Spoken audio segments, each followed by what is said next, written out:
Alright, a few years ago I built this,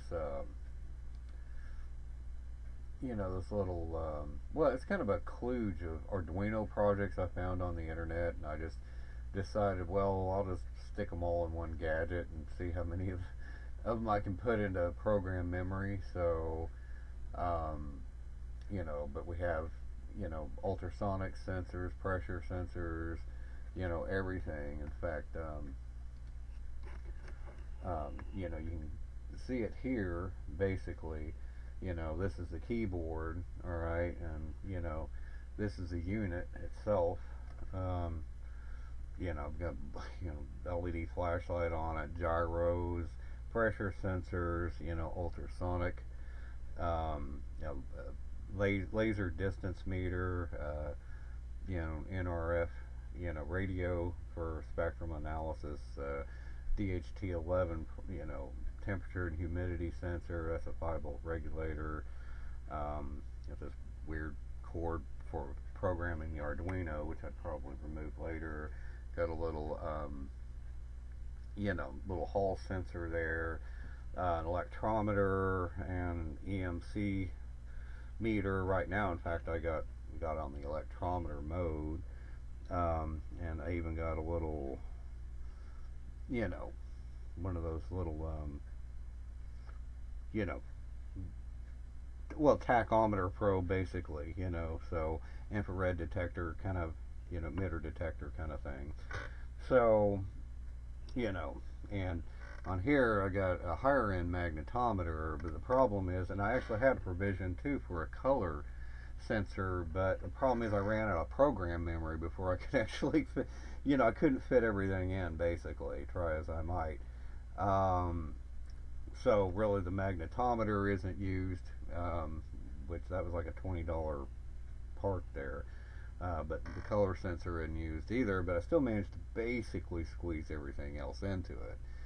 So, but I'll probably take that off. The only reason I have this out, because I actually built this a couple years ago, is I'm trying to look into how to put this into some kind of a 3D printed housing. So, but anyway, I thought you might want to check it out. Like I said, right now I got it on the, electrometer.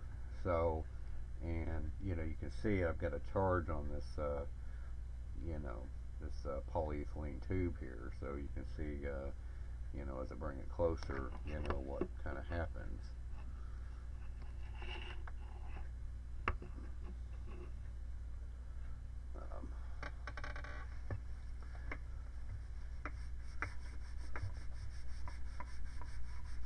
Get a charge built up on it again.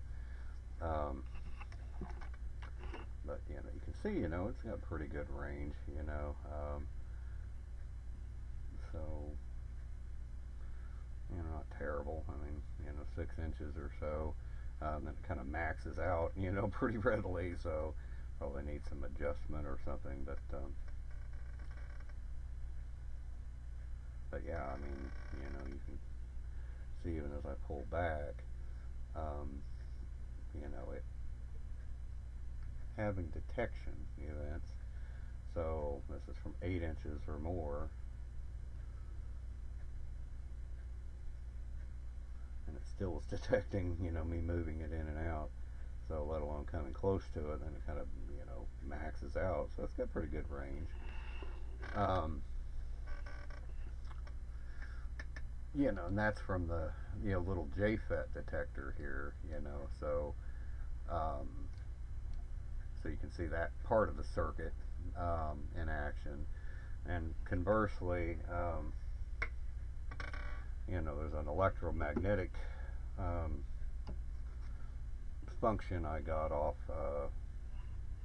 the internet somewhere. Let's see if you can.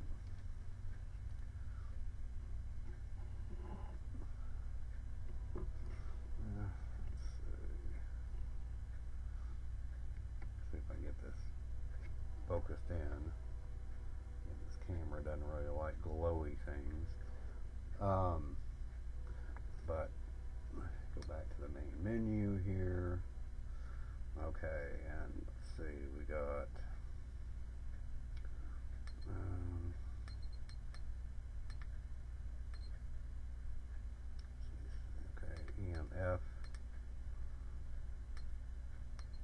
right one for that. And this actually uses the same screen, so I was able to squeeze a little more into memory that way.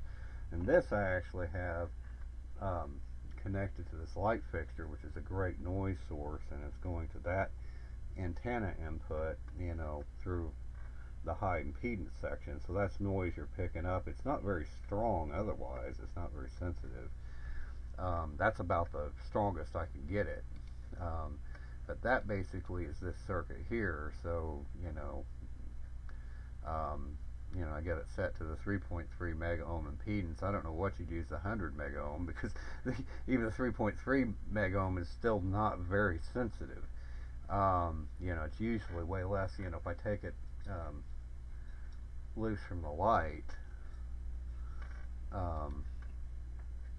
here, let's see, because it will beep to some extent, if it has, I don't know, big changes or something. I'm not really sure what makes it beep. I looked at the code for several years, but see, just holding my finger, on it, doesn't really generate as much noise typically, although I am next to the lamp right now. But if I take my finger off of it, it's generating very little. I mean, it's not super sensitive.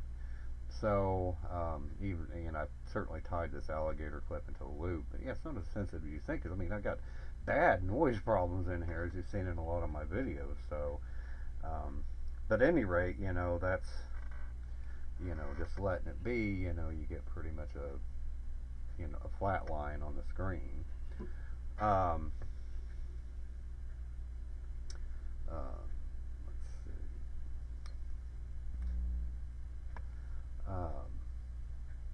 We certainly have let's see, you had a flashlight, so, which I can, with the turn of a button, turn it off and on, right?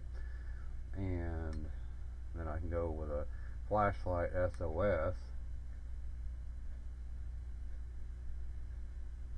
So, I didn't know what else to do with it, so I just thought for shits and giggles I would do that.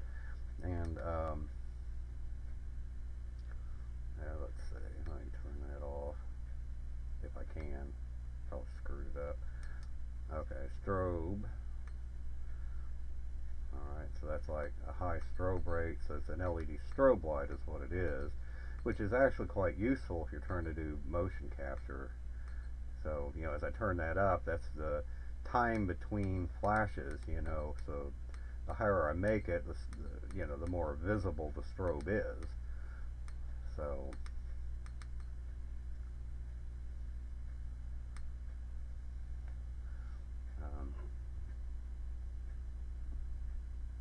at any rate, but go ahead and get out of that.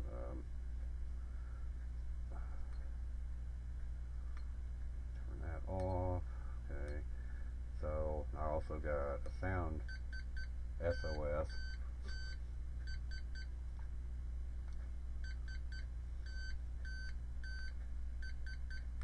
What that's worth. Again, sometimes these things are a little bouncy. Let's see, sound sweep. Probably have to.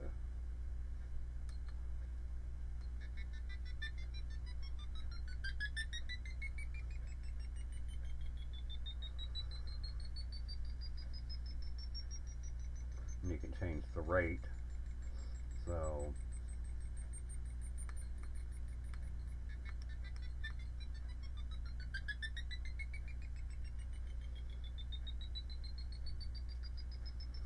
I think you can change the maximum frequency and stuff too, but anyway, so we saw strobe, temperature, humidity. Let's see, sound sweep. Okay, temperature, humidity. So 16%. I'm skeptical about that where I live, but okay. Alright, backing off out of that.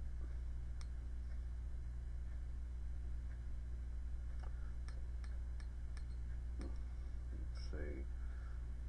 here's a sonar and LiDAR. So I have it set for sonar right now. So again, this is a little dodgy, and you're not going to see much because I kind of got the sensor facing the notebook here. It's going to get a lot of reflections. So saying it's 0.8 feet. It's, like I said, a little bit dodgy. See if I can change to LiDAR successfully without having to stop out. No.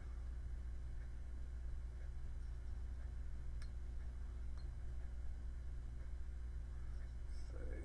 This thing probably still has some bugs in it, I would imagine.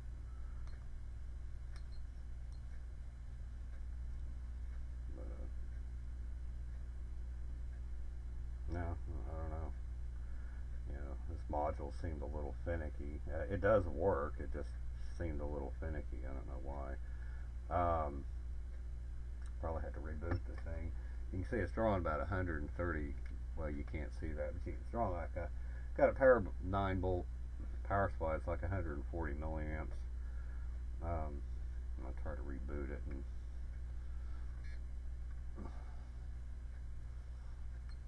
see if the LiDAR thing works.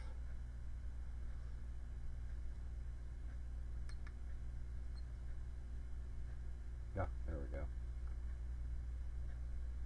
So, I mean, some of these sensors are pretty finicky, but, like I said, that, it's supposed to be good for like, I don't know, 2 or 3 feet, something like that. So, but I was certainly one of the more accurate things, more accurate than a sonar, at least up to a distance, a couple of feet.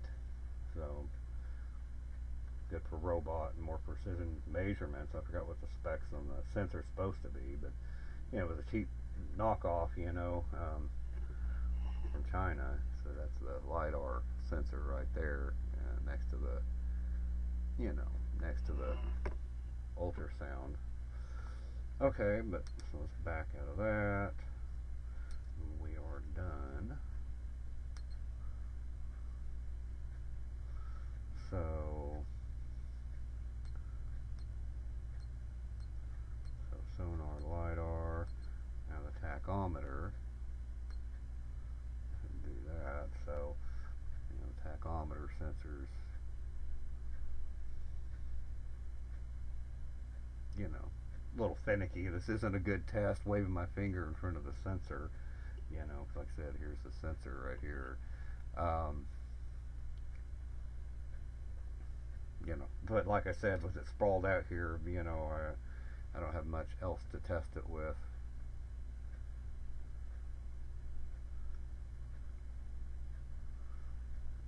To gauge its accuracy.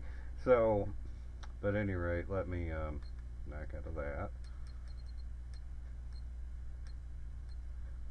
So, Hall probe.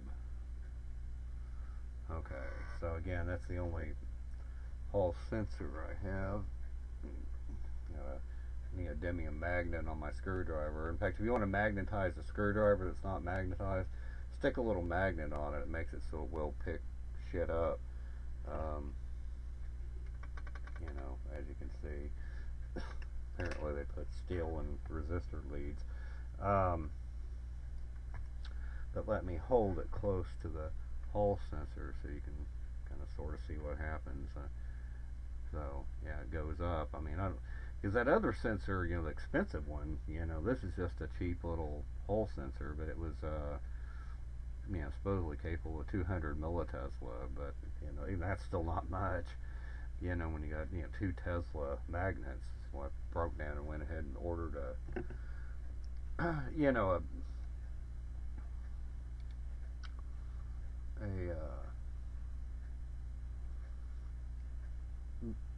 Gauss meter off of eBay, so we'll see what happens when I get that in. Come on, damn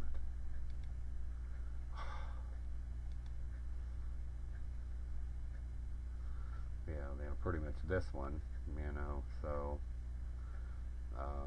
But it seems like a pretty good one. You know, it's got a fat probe on it from the looks of it, but that is actually a cover on it. So when you take it off, it'll actually be a pretty thin probe like this. So, you know, that one's a bit more expensive. This looked just as good, so as far as I'm concerned. But yeah, the little Hall sensor is a pretty common sensor. I actually happen to have several of them on hand, luckily enough. Let's see. Where the fuck is it? 3904.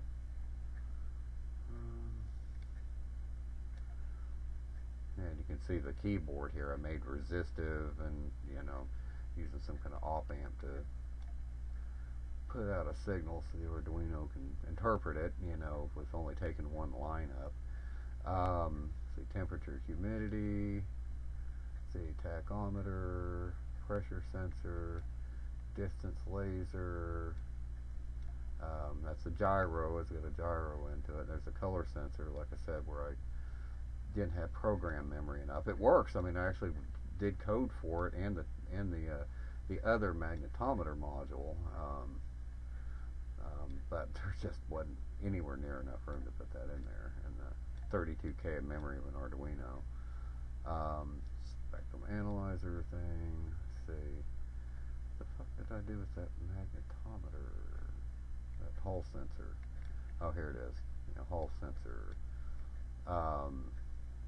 So basically it's a SF49E or something, little Hall sensor. So that's what that's what I got hooked up and you're looking at now. So, but like I said, yeah, you know, it's somewhat sensitive, not as good as the other one though. But it works. And again, I got these circuits from all over the fucking internet, mostly use their code. You know, I had to kludge it together, but I couldn't even tell you where most of this stuff came from. So, wish I could. But yeah, so like I said,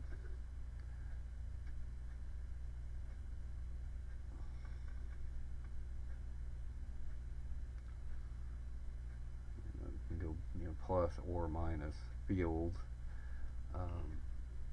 But again, I didn't write the code, so I can't really tell you much of the details around it.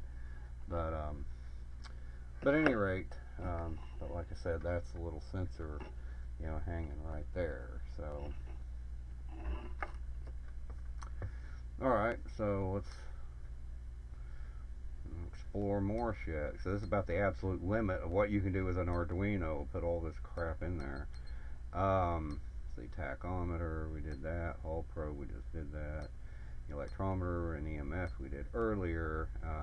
Okay, that's a little spectrum analyzer module. So let's see if it works.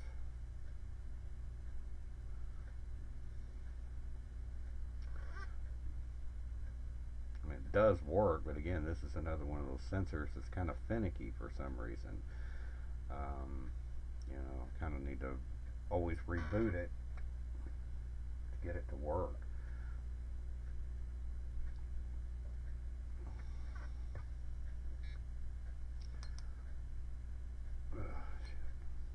So I do have a little help system built into it too, but for what that's worth, it's self-paced, so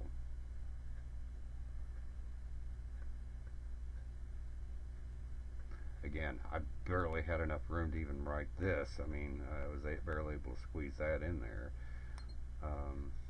See.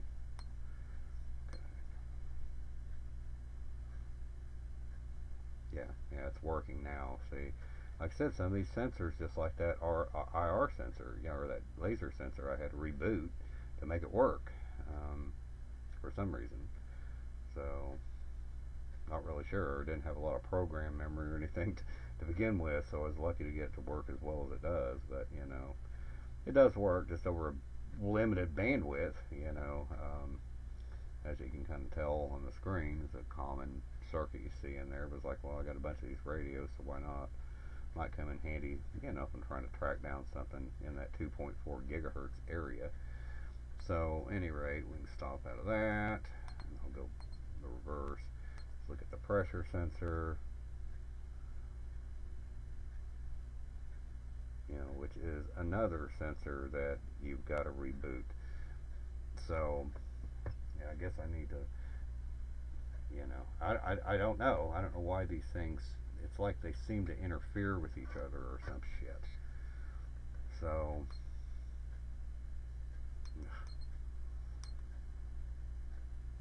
see, now we're getting a reading. So, it's like I said, you know, I definitely need to incorporate a power switch into this thing. I'll tell you that goddamn much. But it's like it's an electrical thing, as far as I can tell. I mean, for some reason, you know, us using that radio sensor interferes with this thing working properly. You know, if you've used it. If you haven't used it, it's not a problem. So, but some of these sensors are like that. It's like they don't play well once you've activated them, or you can't turn them off or something. You know, they're probably generating signals in some way that they're not supposed to, or when they're not supposed to. But if you hadn't talked to them yet, they don't do that. So, at any rate, yeah, it gives you an altimeter too, and you know, that's actually pretty close to true. You know, that's pretty close to the altitude, elevation of where I'm at. It's not too far off anyway. It's surprisingly accurate, given the fact it's air pressure based. So, I guess you can't see it, but yeah, but that MASL, that's, you know, meters above sea level. So,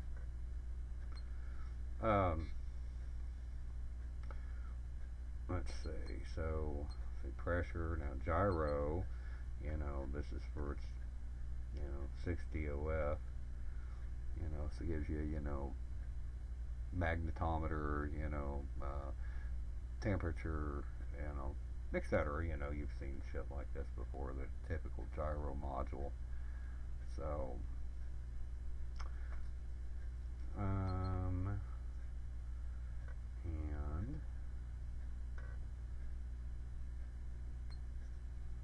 if I can stop out of this, alright.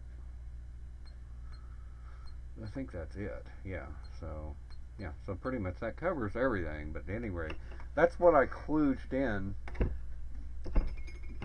You know, managed to kludge together to make it just one big freaking kind of, you know, tricorder kind of thing. So, would have been nice if I could have got the color sensor and the other magnetometer to work, because that other magnetometer is actually really good. It's really pretty impressive, pretty sensitive.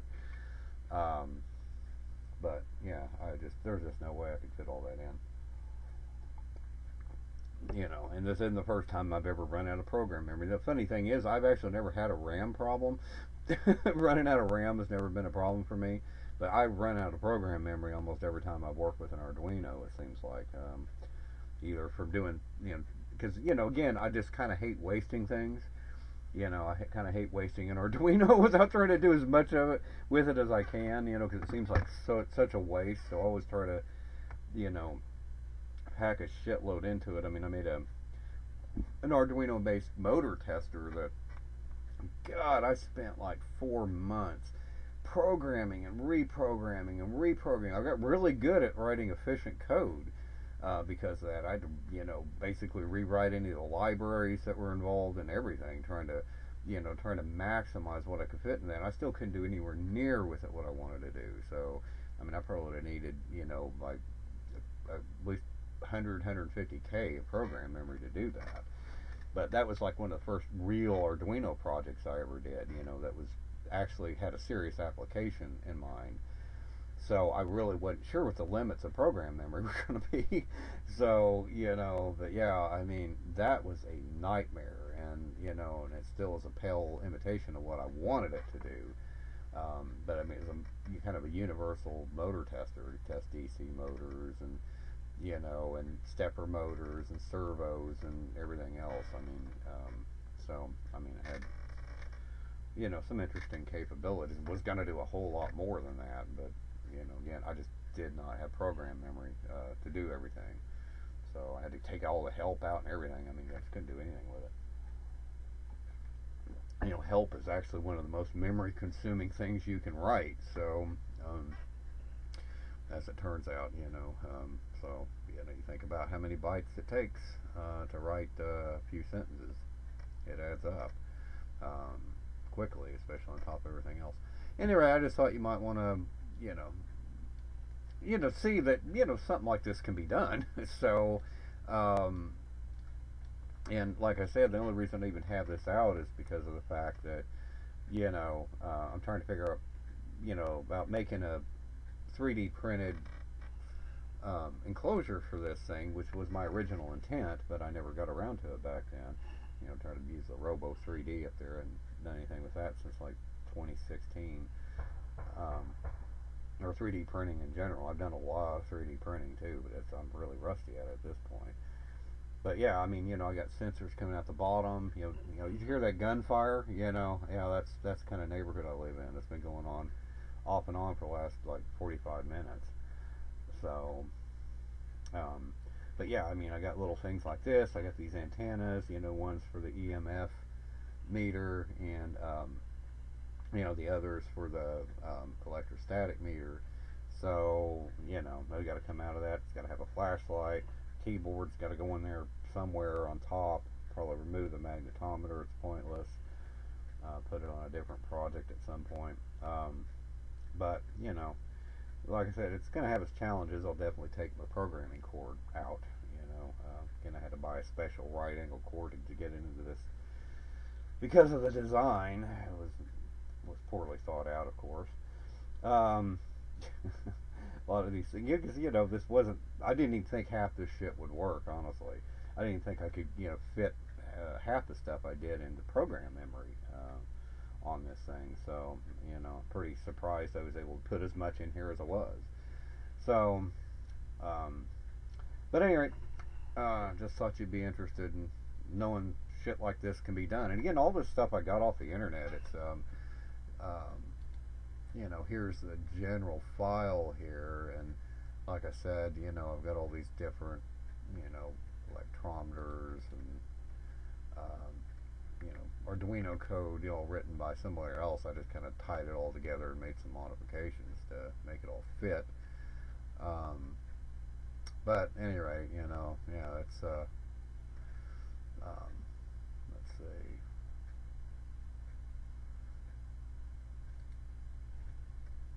Oh, I guess I closed it.